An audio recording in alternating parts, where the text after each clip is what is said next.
নমস্কার বন্ধুরা, আজকের এই ভিডিওতে আমরা দেখব যে কিভাবে আপনাদের শাটারস্টকে যদি অ্যাকাউন্ট থেকে থাকে তাহলে আপনারা সেটাকে কিভাবে পার্মানেন্ট ডিলিট করবেন।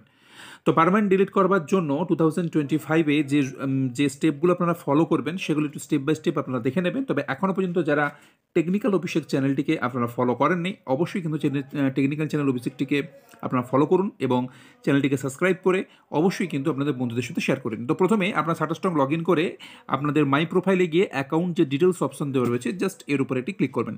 ক্লিক করলে দেখবেন আপনাদের সামনে যে আপনার যে প্রোফাইল, সেই প্রোফাইল কিন্তু ওপেন হচ্ছে। এখানে আপনার নাম, আপনার ইউজার আইডি, আপনাদের ইউজার নেম ইত্যাদি যা যা সব দেখাচ্ছে।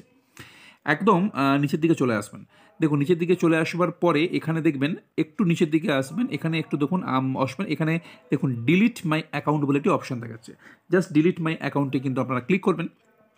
ক্লিক করবার পরে আপনাদের সামনে নিউ একটা উইন্ডো ওপেন হবে এবং এখানে দেখুন এখানে হচ্ছে ডিলিট মাই অ্যাকাউন্ট বলে একটা অপশন দেখাচ্ছে। জাস্ট এই যে রেড বটন, জাস্ট এর উপরে একটি ক্লিক করবেন। ক্লিক করলে দেখবেন আপনাদের সামনে কিন্তু একটা নিউ উইন্ডো ওপেন হবে। দেখুন এখানে কিন্তু আপনাকে আপনার যে পাসওয়ার্ড রয়েছে সেই পাসওয়ার্ড অথবা আপনাদের ইমেলে একটি কিন্তু ভেরিফিকেশন কোড যেতে পারে, যে ইমেল আইডি আপনাদের শাটারস্টকের সাথে অ্যাটাচ রয়েছে।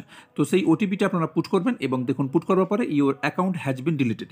এরপর থেকে যেদিন থেকে আপনি ডিলিট করবেন 30 দিন কিন্তু আপনাকে আর ওপেন করা যাবে না।